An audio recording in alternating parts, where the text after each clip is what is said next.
Subscribe to this channel or follow me and never miss another episode of the Mindset Playground. Also, I can't wait to see you on the playground at Facebook, Instagram, TikTok, and LinkedIn.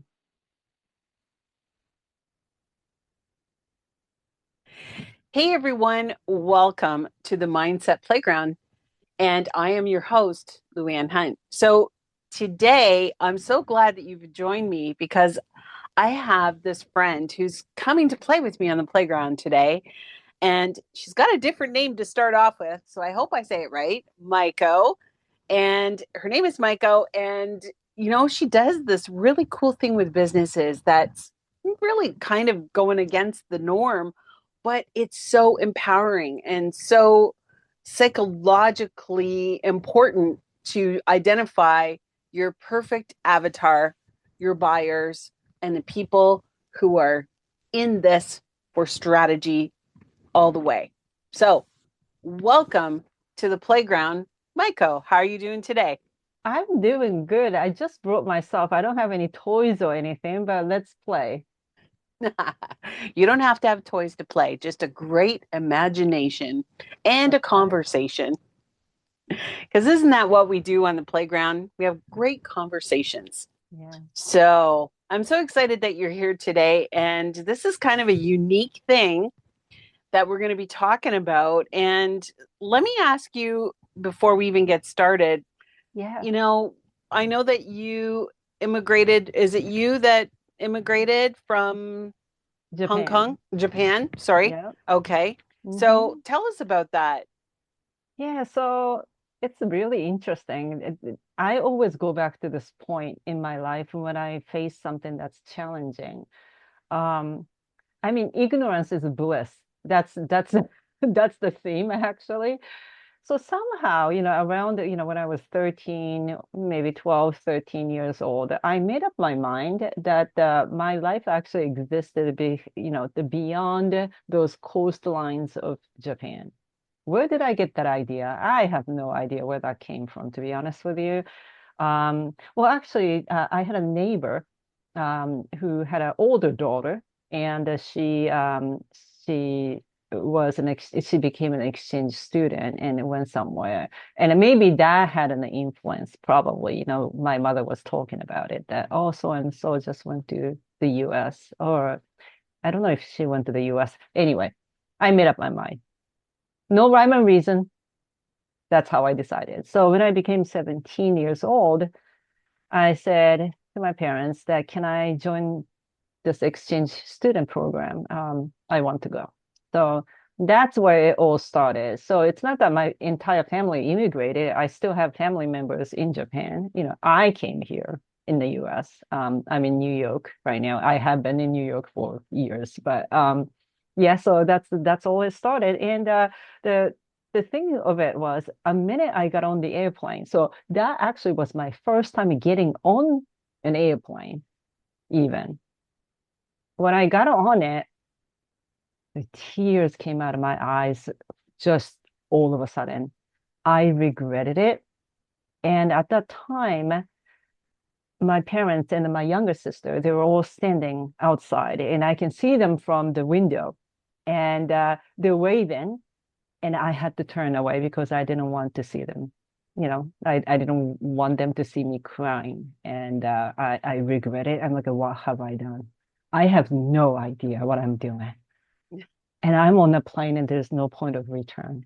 And but I'm here now, so I didn't die or But nothing let's talk better. about that for Yeah. a second. What was the mindset? What was going through your mind while you were in the air? Because I mean, flying from Japan to New York, isn't that like a 24-hour flight or It's not that long. I believe it could have been anywhere between 12 to 13 hours. But what ended up happening was that something happened with the itinerary where we got stuck in Chicago for one night. That was also, something that I wasn't really expecting. But yeah, like it's just, I don't know. I calmed down for a little while, wiped off my tears and look back, look through the window just to wave at them, just so that they know that I'm okay. But after 30 minutes or so, I feel like, after it took off, you give up, right? Because what are you going to do? Jump off the plane, right? You can't do anything. So you're going to calm down a little bit. And I kind of shifted into, okay, what can be happening in the future?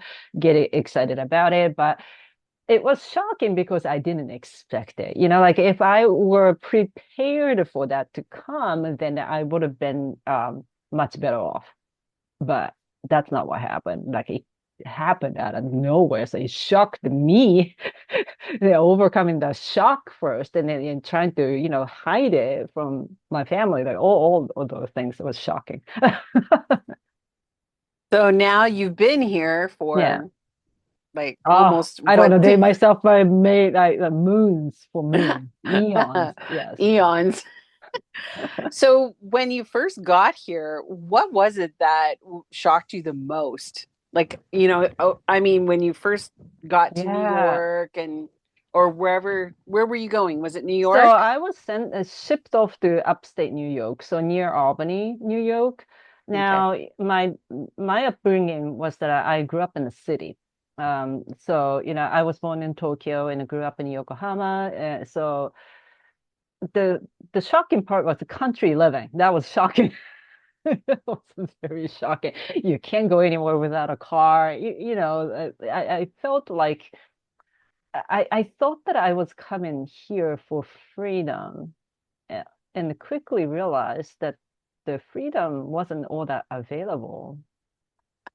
And I had more Yeah. freedom, living in Japan than living in the US, which was also shocking, like wildly shocking. Wait a minute, I have to hand in a piece of paper to go to the bathroom? Like can I, or can I just hop on a bus to, just to go shopping? No, it's just there was a lot of that. And of course, in that type of area, someone looking like myself is a rare thing. So that was also another thing. But I don't regret it. Look, I always feel like so the reason why I go back to that time often throughout my life is that look, I had no rhyme and reason to decide that that's what I was going to do. There was no like backup, the any data to back up or anything that's suggesting that that was what I should do. I just made it up and did it, right? And it's still, I'm in one piece. Yeah, so when I face fears or self-doubt or whatnot, those things that will never go away. I've been around the corners. I'm not that young, but I still face them. Those are the moments that I actually go back to that time, like you know how reckless you were? Reckless, reckless. Well, it's good that you were young, right? Yeah, but so that I'm glad that you just said that only because why can't we do that over and over again in your 30s, 40s, 50s, 60s, 70s? Or what's the worst thing that can happen? That's the question that I've been actually asking myself lately. Why not? Yeah. Why are we labeling that to be, oh, because I was young and ignorant and reckless? I'm not suggesting anybody to do anything reckless, please don't. But what I'm suggesting is that, why can't we do that again? If something calls for you, do you need a reason? you know? And I'm Yeah. so glad that, think about it. If I didn't do that, because it could have been so easy for me not to do that, right? Not applying for, to become an exchange student. That could have been easy. Just don't apply, right? Just coast through your high school life, prep for your college, prep for a job in Japan. Maybe you'll meet somebody, someone to get married to, or all those things could be so easy. Like those things were readily available to me. I could have opted for that, right? But if I didn't do this, I wouldn't be speaking to you right now, right? In another language. This is not my native tongue. Right. So Yeah. when you think about that, I'm like, look, we can do this in our 40s, 50s, and beyond. Like we can still do that. Yes, of course, nowadays we have baggage. Sure, maybe we have a lot to lose, but what's the worst thing that can happen? We have just as much to gain. Yeah. Yeah, and that's basically what I'm trying to bring across to people in this podcast. If you look at some of my previous guests, they'll tell you how important it is to just Yeah. pivot and reinvent yourself and, don't give up because it doesn't matter. You're right. It doesn't matter. Are you retired? Are you a Mhm. new empty nester? All these things are going to come up in your life. They will. Are you possibly a widow or Yeah. widower? Hmm. And maybe it's an opportunity for something new, like you said, at any age. Right. And then don't try to label it or don't try to reason it, like looking for a reason to do this. If that came up for you, that's a reason. And just grab it. And So now you're in the US, yeah. and can you tell us a little bit about your career life now? So you obviously went to school because that's Yep. what you came here for. Yep. And then, so tell us about your career life now. Sure. I'm gonna sprint on that one. So That's okay. yeah, after this exchange student program ended, it was a requirement that I had to go back home. It was only a year-long program. But then at that point, I already decided that I was going to come back here again for college, which I did.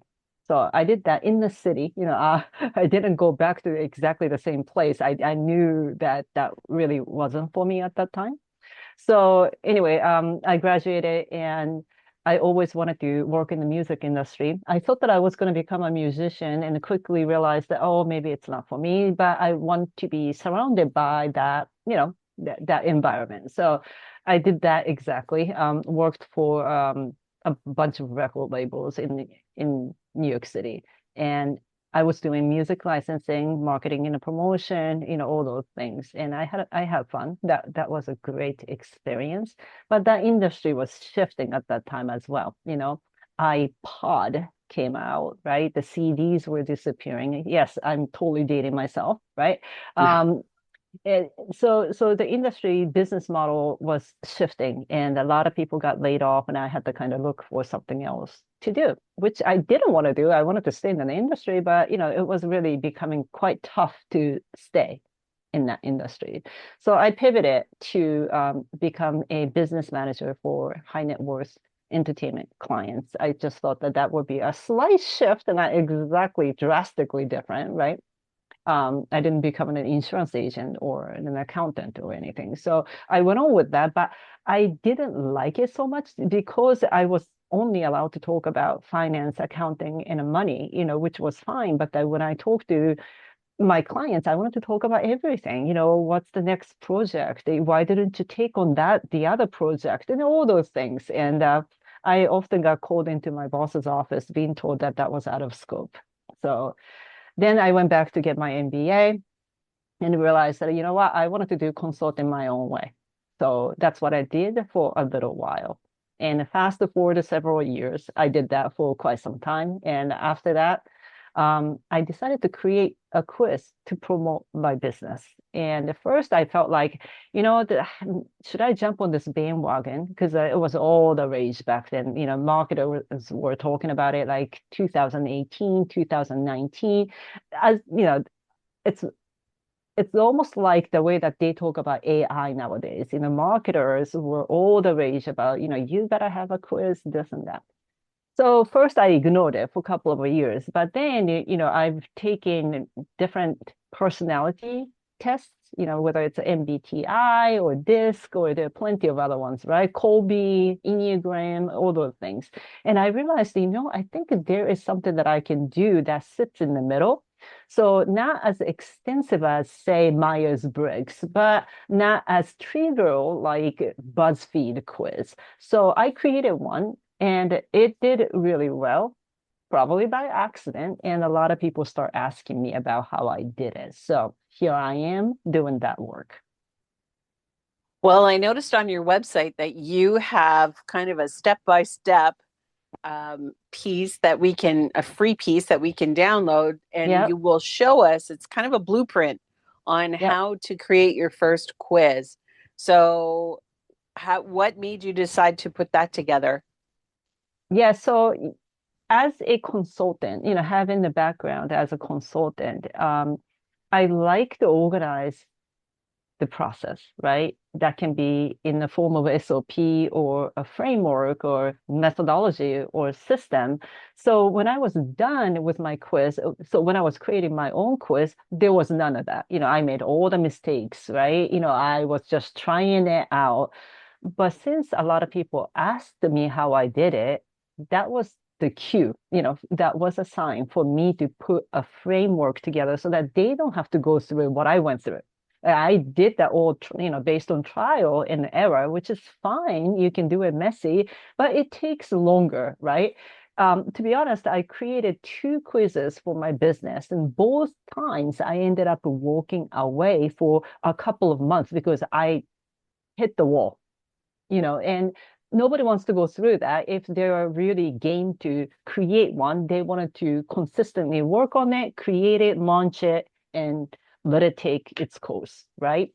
So that's the reason why that I created the framework so they don't have to backtrack it. Well, that's very nice of you to do that Yeah. because I know that that is something that's unique and but so intriguing. I love that. There's probably so much that you can tell about a Yeah. person, by the way that they answer a quiz. Yeah. I bet. Absolutely. Yep. So let's talk about that for a moment. Like, Mm-hmm. why should businesses rethink this? Because, they want to find out the mindset of their clients or what makes them stop the scroll. Right. Well, I can start with the obvious one, which is that, when you present the quiz to someone that even complete strangers, they don't feel any threat whatsoever. It's not about having a sales call. It's not about being pitched. It's just about, hey, it's risk free. It's a free quiz that you can take to learn about yourself. They put their guard down. Oh yeah, like for a few minutes, I can take a quiz. I love taking quiz on my phone. It's not a problem. That allows business owners to tap into a cold segment, right? You have different types of audience. You have cold audience who are completely stranger to you. They don't know your business. They don't know who you are. Thus, they have no loyalty to you. Naturally, why would they, right? Then there is the group of warm audience. They know you. They know what you do. It's just a matter of, whether or not they're going to work with you. Oftentimes, we're all taught to communicate with your warm audience. And most of business owners do very well. But when they realize that they're running out of warm people or people they know, obviously they wanted to shift to actually, reach more of a cold audience. The challenge there is that you cannot be communicating with them the way that you have been communicating with your warm audience. It's a completely different segment. They behave differently.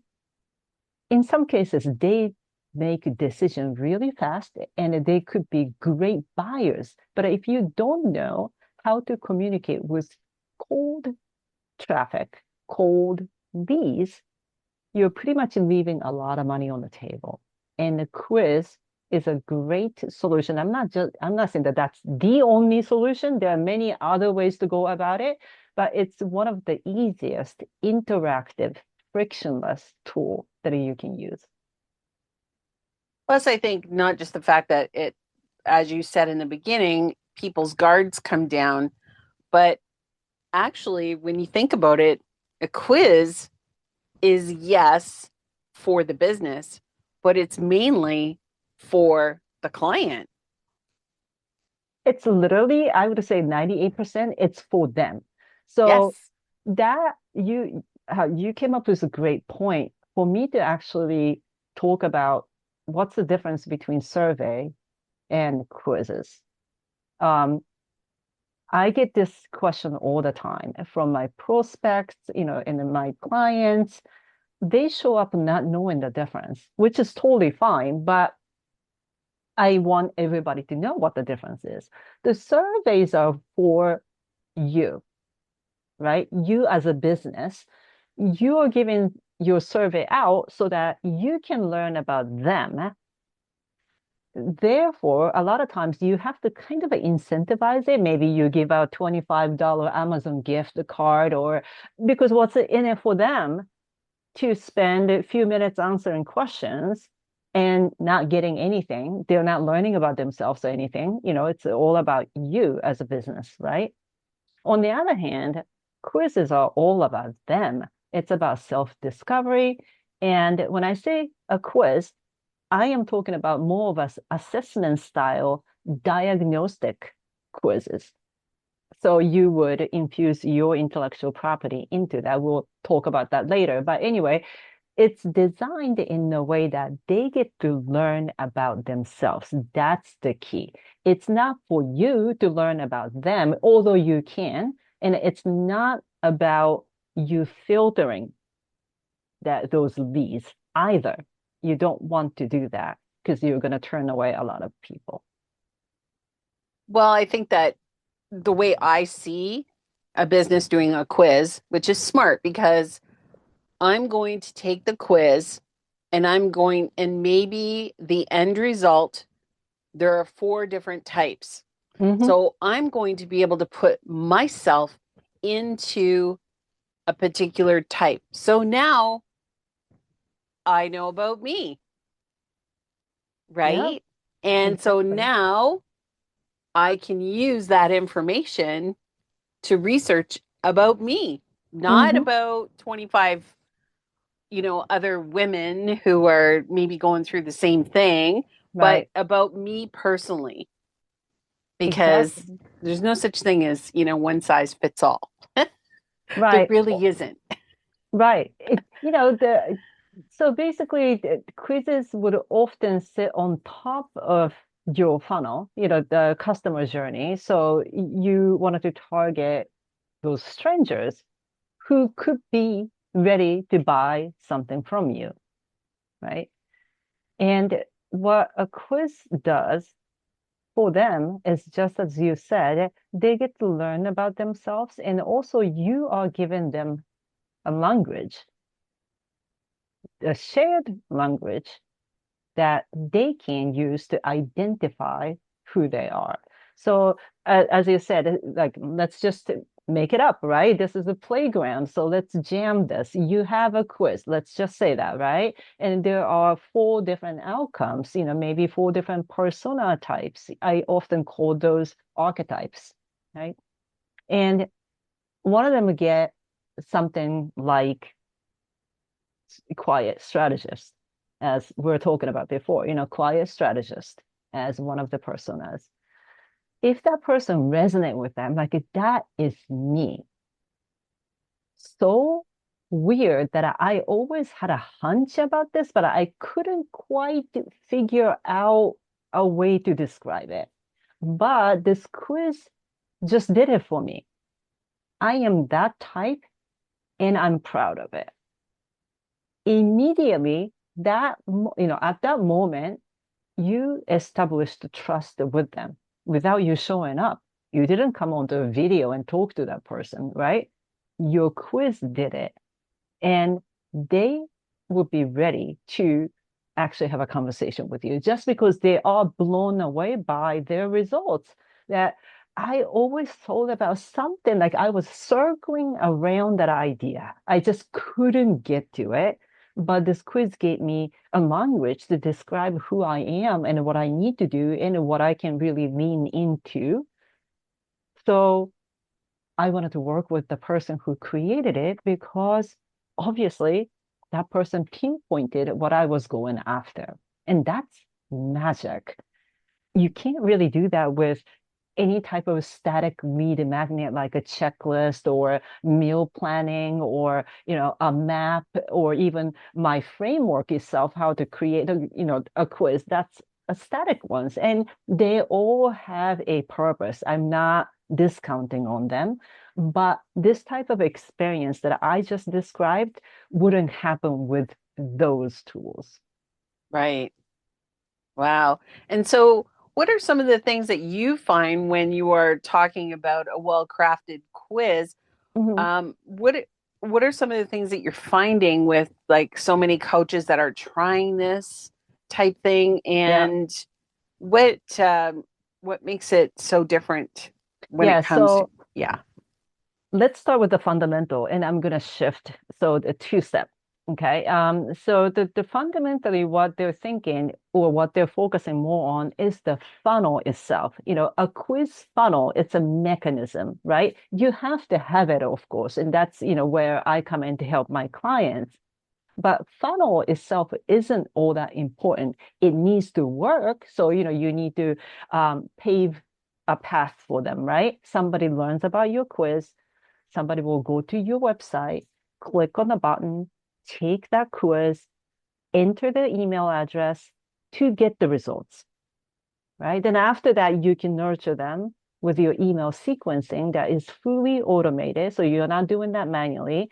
That is a funnel, you know, in the gist of it, right? Right. And a lot of times people are more obsessed over that mechanism and forgetting the fact that quiz alone must be high quality because garbage in, garbage out. It's not that deep. It is what it is. But a lot of times the people focus more on the funnel itself. What tools should I use? How much is it going to cost? And what if I wanted to use something different? Yada yada yada. Those are not really that important. It's a clean process. You can set it up and make it work. My message is that I you really wanted to infuse your expertise, your intellectual property, whether it's a framework, methodology, or system or process into your quiz. Make it so unique so that they're going to say, even over social media, you don't even ask them if they're compelled enough by taking your quiz, they're going to post it on social media saying that this blew my mind. You're going to have to go take it, right? They will do promotion and marketing for you. It happened to me and to my business. So I'm speaking from my own experience, right? You need to make sure that the quality is there, the value is there. So they can't help but to talk about it. But a lot of times coaches and consultants are more, focused on the funnel itself. Maybe just because they feel intimidated that they may not be tech savvy and they're worried about it. My message is that do not worry about it. Get your quiz on point and right so that it's going to do all the heavy lifting for you. So that's the first the sort of the mistakes that I see. The second mistake is again, it's about a little bit about the funnel itself, but a lot of coaches tell me that they want to have a quiz on top of the funnel to attract the cold but ready to buy leads. And that's what I do, right? As a consultant and a strategist. But they put the guardrail or the paywall too early. So I've taken more than 50 quizzes just to sort of assess what other people are doing. And more often than not, when I try to take someone's quiz, it immediately asks me my name and the email. I wouldn't go any further that, than that step because I'm a cold traffic here. I'm a cold lead here. I don't know you. I don't know what you do. I have no loyalty to you. Why would I give up my name and email address before taking that quiz? Right. And it seems so simple and clear, not to make that kind of mistake, but I see that often. Well, it's not just with the quiz because that's what I'm coming across. Hmm. And one thing that I would like to mention too, in general, is everyone needs a coach. Everyone, I have to say it, even coaches need coaches because there's so many things that I had no idea. I'm in this business. I had no idea. And then when I hear an idea, or a coach says, well, why don't you do this? Or I like it, but I have no idea what you do. Then it's like, oh, wow, I never thought of that. It's mind blowing. It's so worth it. So Yeah, you would be great to talk to about, if somebody's going to be talking to you about creating a quiz, at least you've done so many that you can help them. right. You can Yeah. help them, lead them in the right direction, or when to use the quiz, like you said. And that cold audience, they're tough. They're a tough crowd. But actually, they can be tough because they don't know you yet, right? Right. There's no trust to build it there. But the beauty of that, I always say this, cold is gold. Ah, And don't discount it just because well, at this very moment, if anyone watching, you may say to yourself that, yeah, but I have no idea how to talk to them or how to communicate with them. Michael just said it's not the same as talking to my warm people, which is correct. So I don't know what to do, right? That doesn't mean that they're not ready to buy. That just as I said before, the beauty is that there are so many decisive and empowered buyers in that category of a cold crowd. And if you don't know how to tap into it, you are doing disservice to your own business, basically. So, and it's not that complicated. It's just a different approach.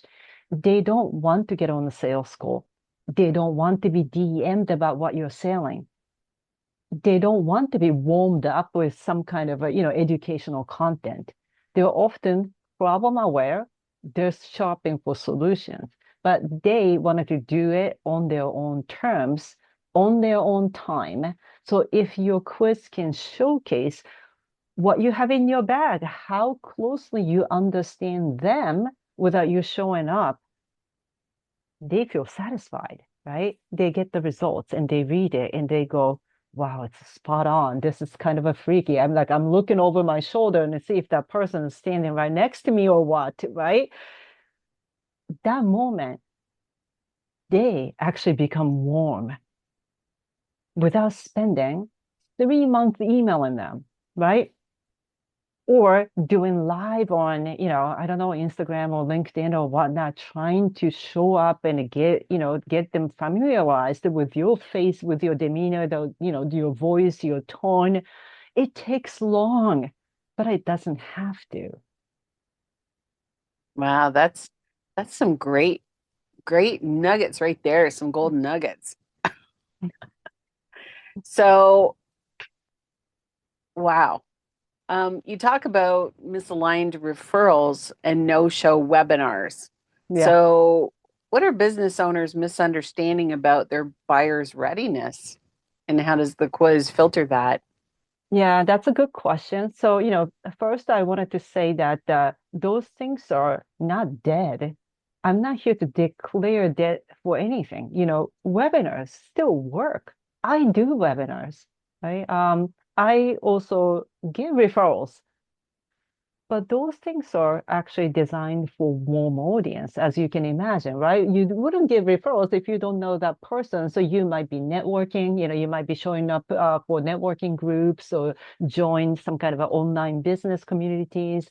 Those things do work, but you can't time it, especially for referrals. You can't really have your forecasting for this quarter or next quarter or this year solely depending on referrals because you don't know when they're going to show up, right? You can network your heart out, which I won't stop you from doing, but you still can't time when they show up, you know? Right.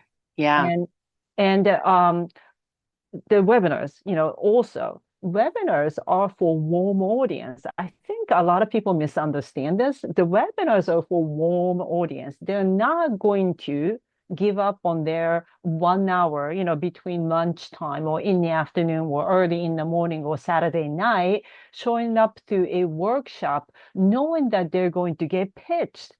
either in the middle of the webinar or towards the end of the webinar. Like I usually do it from the middle to the end gradually, but I'm not there not to pitch. I am there to pitch. I'm not going to lie about that. Those are not designed for cold audience, period. So what a lot of times what coaches and consultants experience is that I'm running out of people I know. I can't make them to show up on my webinars. I can't really induce referrals fast enough that, the referrals only can sustain my business. And I really feel that because I have been there, we all have been there, right? Then you need something else, which is to widen your reach to ice cold audience because cold is gold. And don't give up on it just because you don't know how to tap into it. A quiz is a gateway to do that. Yeah, that's so true. So for somebody who's listening to this on their business and referrals and word of mouth, Yeah. what shifts for their business and for them when they add a quiz funnel? Yeah. So it's all about mindset, right? This is all about mindset. So you do have to shift it. You need to understand that you're entering into a new territory. So your mindset cannot, stay at the same level where you're communicating with your warm audience. That means you need to grow some thick skin that sometimes those people may not really honor your time or energy, all those, because they're still strangers to you. Don't get too sensitive about it. Let your machine, which is your quiz funnel, do the job for you. So what it means is that once they take the quiz and they get the results, they will probably give you feedback. If you ask for it, collect those testimonials and feedback, use that to drive more traffic to your quiz, and you nurture them over your email sequence so that they know how to get in touch with you when they are ready, right? And a lot of times, my clients and I look at analytics from their quizzes because we use, different types of quiz platforms and they all provide analytics. And they feel disheartened when they see people bounce off during their quizzes. And I always say, if the number is really large, the percentage is large, we need to take a look at their quizzes again to make sure that the quality is there. But if the percentage is not large enough, you have to understand that it's doing the job for you, that they are self deselecting themselves, that they're not a fit for you. You don't have to discover it manually. The system is doing that for you. So you, instead of feeling disappointed, get excited that you didn't waste your time shifting them through. They did that job for you. So the mindset there is quite different from dealing with your warm audience, right? A warm audience, you trust them and they trust you. So you don't have to feel like that, somebody dropping off completely out of nowhere or they ghosting, out of nowhere. It's less likely that you have to deal with those things. But when you're tapping into your cold audience, your attitude, your mindset, they all have to shift. Yeah, because boy, can somebody tell. I've done master classes and people can tell. Yeah. As soon as you start talking, they can tell if you're Mhm. into it or excited about it and it's very true. So Yeah. true. It's the same with anything really. People Yeah. can tell. Yeah, where the energy is coming from, right? But let's just say that you are planning your next webinar next month and you have your quiz funnel working and nurturing them so that you get to email them about your webinar coming up. At that point, they're already warm. They're no longer ice cold, not before they enter into your quiz, right? Then they're going to show up knowing that they'll get value from your webinar. So you don't need to worry about no-show webinars, things like that. So you're basically helping yourself, fortifying your marketing ecosystem in your business. And I say this all the time. Quiz is not, uh, you know, be all end all kind of solution. It is an enhancement. So don't think that that is going to do everything for you. No, you'll still do webinar, to them. You may host some kind of an in-person event potentially, or you will continuously emailing them and nurture them and sell your offers. You need those things to be happening in the background. Like you can't just have a quiz and okay, I'm done. Like, no, that's not the case. So I do wanted to clarify that just in case, somebody thought of that. Yeah, well, that's important to know for sure. Hmm. And you would think that that's just a given, but you can't always be You cannot assume anything. exactly, Yeah. exactly. So, can you walk us through a little bit about what happens behind the scenes from the moment that somebody clicks a quiz Yep. to become a repeat client? Yeah. No, of course. So you design your quiz in the way that, again, you give them a chance for self-discovery. So that's the right entry point, right? It's the entry point for them to discover, it could be anything. The topic can be a sleeping pattern or, the way that you're raising your kids, or it could be about your business, right? The topics range. It could be about HR professional, the career, but they're going to learn something about themselves. They feel like they're getting their value by receiving their first email, from you in PDF. So not only they see the results, but they get to keep it. I actually encourage all my clients to do that so that they have something tangible that they can hold on to. Then the second email, the third email, the sequence starts. There will be CTAs, call to action. It could be book a call potentially, or watch this 3-part video series, continuously nurturing, giving more value, right? Then towards the end of that whole email sequence cycle, there might be that now it's time for you to take action. It could be a reminder, either take my course or get on the call or, all those call to action. Some people will take action there. They may buy a tripwire kind of, it could be another lead magnet. That could be an ebook or something for $47 or, $27, something like that. You monitor those micro commitments and see who is really warm and who's not warm. The people who don't act on any of those things throughout the email sequence, then you're going to keep nurturing them. They're just not ready. That doesn't mean they're not going to buy from you ever. That's not that's not the case. But if somebody already taken an action by buying that ebook or the video series or something like that, you may have another approach to go back to them, maybe individually, manually, to say, are you ready to get started potentially? Then they become your clients. And my clients do that, meaning actually they go into the analytics and pick the ones that are ready or, almost seem like ready, and they approach them differently. Whether that could be, again, a webinar, maybe personal invitation to say it's going to be a cozy webinar. We're not trying to get like 50 people into it. If you're interested, and this is the opportunity where you get to ask questions directly to me. So this is going to be an intimate event. You may be able to do that. Then you don't have to worry about your webinar show up rate, right? At least like 7 people coming because they already communicated with you and they showed some interest. You can navigate it that way just so that you don't have to have this emotional roller coaster up and down about nobody showed up on your webinar or people showed up on the webinar, but those are wrong people. None of those things happen if you have that mechanism built in your marketing ecosystem. Well, I love that because that's so true about the disappointment when you put something together and, like you said, you do all that work and it's a lot of work. Oh, absolutely.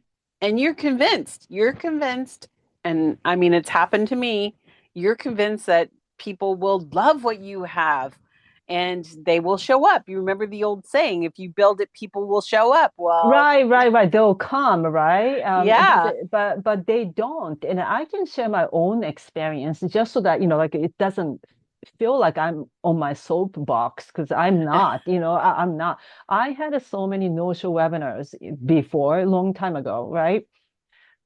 Because I didn't understand the conversion rate for that as well. I did not know anything about that. So say like back then, like say 12 people signed up. In my mind, I'm already making it up to be, okay, 12 people signed up. So 12 people are going to show up. And that is not the case, right? If the show up rate is 40%, that's high. If the show up rate is 25%, you shouldn't be crying, right? I did not have that concept.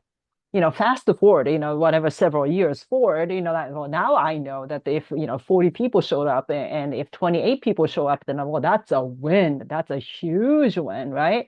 If 13 people show up out of 40, I'd be okay with it. But then again, are those 13 people fit and ready people? That's another question too. So there's so many things that variables involved with it that I just want coaches and consultants to understand that, right? Just because 7 people signed up doesn't mean 7 people are going to show up.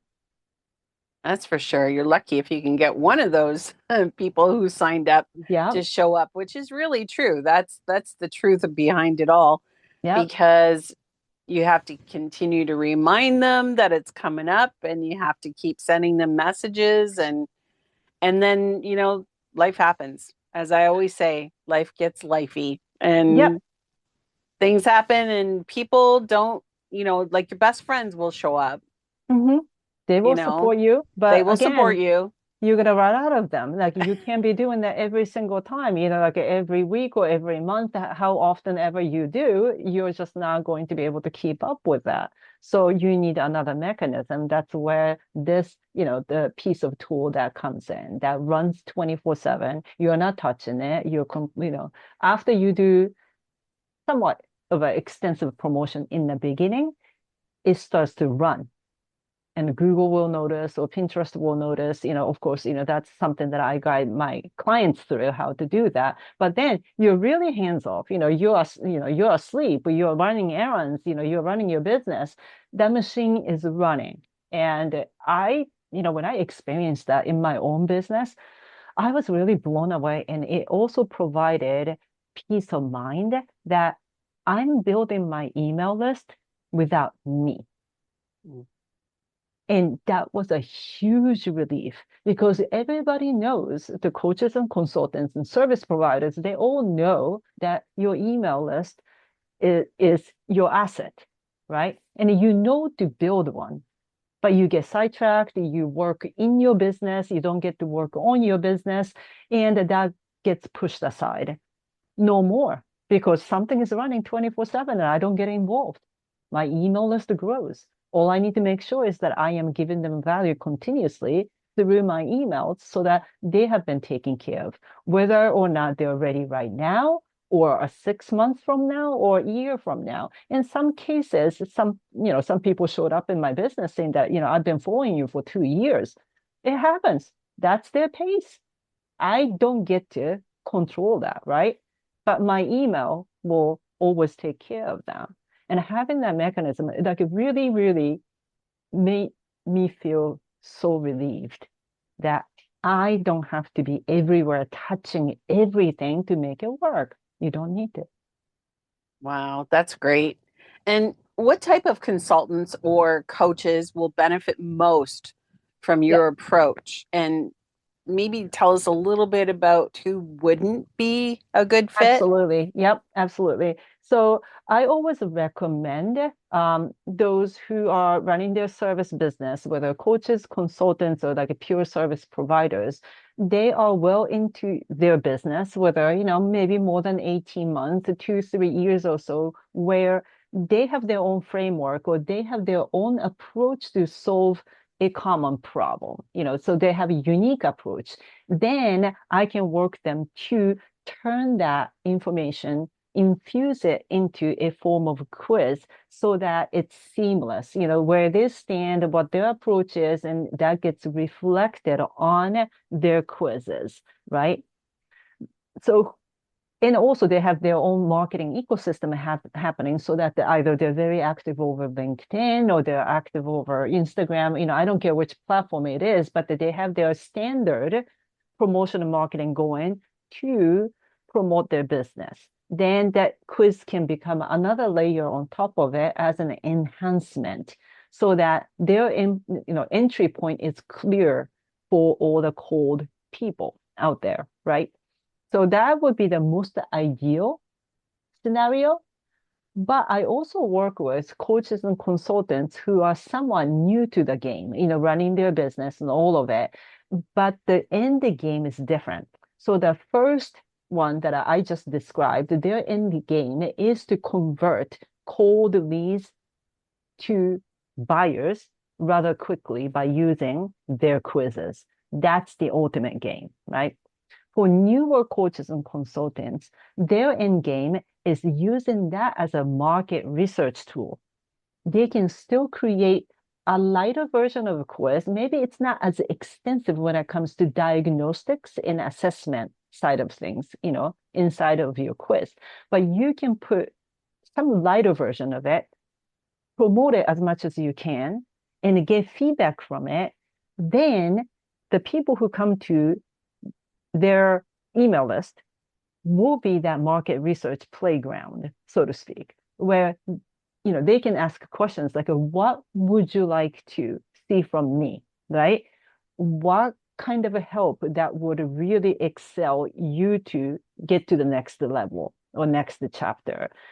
You can do that market research by using that lighter version of your assessment quiz so that you will already be building your email list and get to nurture them and you get to grow with them so that you don't have to feel like, okay, I'm just too new to this and I don't know what I'm doing. I'm putting together this offer and I haven't even validated it. Well, then let's use this quiz idea as a testing tool, a research tool. Then you will have people already and you get to do a webinar if you want to. If you have, like enough people on your list already, 25 people, 42 people, you can get started. So those are two different destinations. So yeah, like those are very ideal groups of people who should be doing a quiz. So is it okay if I don't have any offer for these customers? Say, for example, if I don't have a coaching program or Yeah. if I don't have, but like I have this podcast. So would it be okay for me to have a fun quiz that Yeah. relates, say, to what people would like to see on my podcast? Yeah, absolutely. You can do that. Just it's a matter of, placing the right expectation from your quiz, right?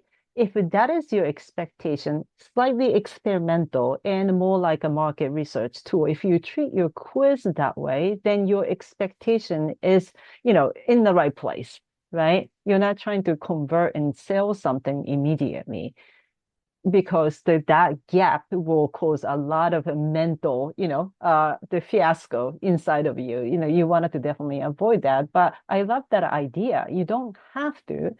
Actually, let me say this in this way. Maybe you don't want to have an offer at that stage. You want to have a quiz so that you get to have that discussion with people who were blown away by taking your quiz and the experience of it. Then they will tell you honestly, what they're struggling with, what their challenges are, or the problems that they can't really quite articulate, but your quiz did the job for them so that, again, you have this shared language now to communicate with them so that they can tell you where they're at least. If they can't tell you what they need, because sometimes they don't, right? They don't know what they need. They know what they want. But you may be the one to propose to them that, what if it's under this setting, under this container, would that be interested in actually investing in it? You can't just ask them, if they would be interested in. They're all going to say yes. But you need to say, like, will you be willing to pay for this? If their answer is yes, then you're not just creating something out of thin air, right? Not knowing whether or not that gets validated. You don't need to worry about that. It's much like my pivot, right? From general management consulting for agencies to becoming a quiz consultant. That was already validated because somebody said that, right? Somebody said, okay, I want to have something similar in my business. What you have is great. I had a great time. I just don't know how to go about it. Can you teach me how to do it? That was a validation. I didn't need to test anything. I already knew that. So I put that together and here I am. You can do the same, or you can do something similar so that you're saving your time, energy, and a lot of emotional ups and downs. The goal is putting something together only to find out nobody buys it. Right. Oh, Because and a that lot happens a of lot. it happens a lot. Yes, it does. Yeah. Like I said, somebody sells you on an idea that this would be great for you, that people would love to have this, and then you do a couple of the marketing things with that in the back of your head that, oh yeah, wow, I'm going to be rich beyond anything, Right, like right, right, right, right. Do you want to hear something interesting? This is my failure story. That actually happened, what, like 2 weeks ago? sure. Yeah, so it's so interesting. In the beginning of this conversation, I said, a lot of times people are overly focused on the tech side of things, right? Quiz as a whole, quiz funnel as a whole. They worry about the tech, they worry about the tools, yada, yada, yada. So I thought it would be a good idea for me to host a masterclass going over that setup just because too many people ask me about it. I thought that was a validation. You know what happened? It did not take off as much as I thought that I was going to be. Oh, people still showed up. That's fine. But here is the reason why this happened. I assumed that just because people talk about tech all the time, I'm worried about it. I wanted to find out about it, yada, yada, yada. I took it without a grain of salt and I gave it to them. This is what happened. What happened was they talk about tech a lot just because they know if they have to talk about the quality of a quiz itself, it scares them because they already know that's the real work that goes into it. So every time I host different types of workshops and I say, do you have any questions? Then tend to go to the tech side of things because it's easier for them to ask those questions. Basically, what happened was I learned their psychology.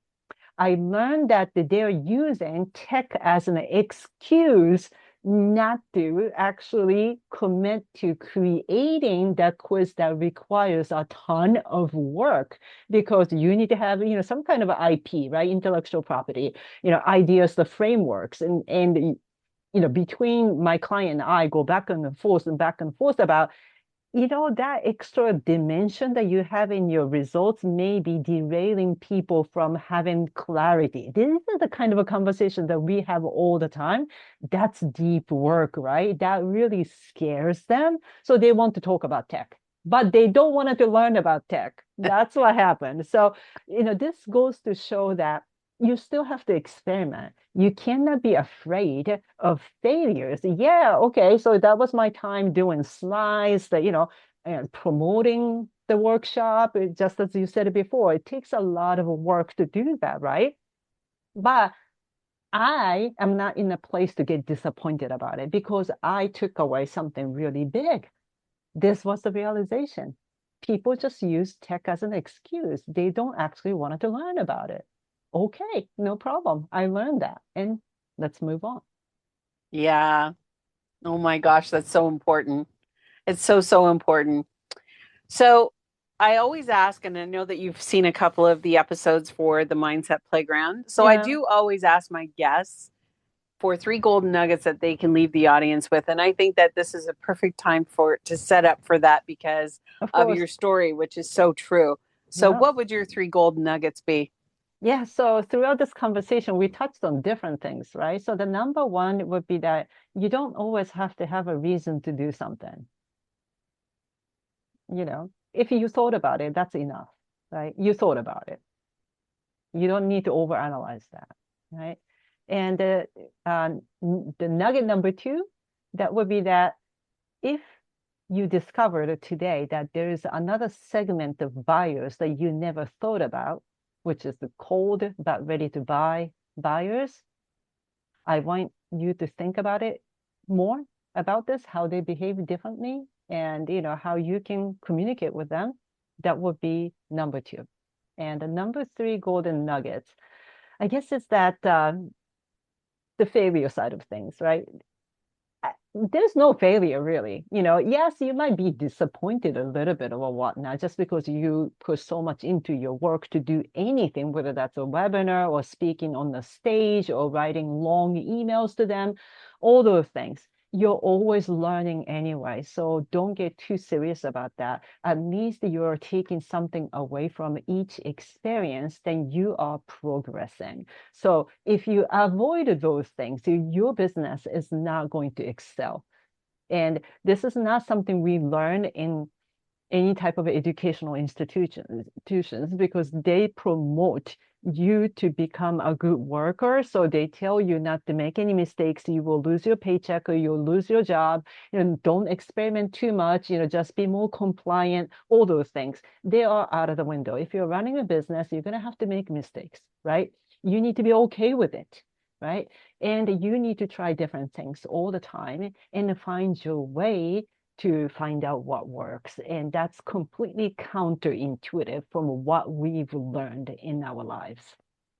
Oh, wow. Those are some great golden nuggets. And I know that there's going to be a lot of people out there who will be quite thrilled to hear those golden nuggets from you. So I'm going to make sure that all of the information, including how to create a quiz blueprint, Yep. is available in the description in this podcast, TV show, whatever it is, however you're getting our show coming to you. So I thank you so much for coming out today.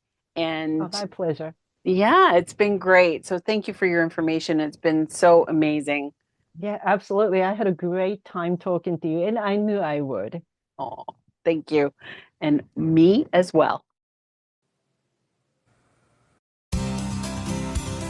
This has been the Mindset Playground with host Luann Hunt. Tune in each week for another daily dose of positivity right here on the Mindset Playground.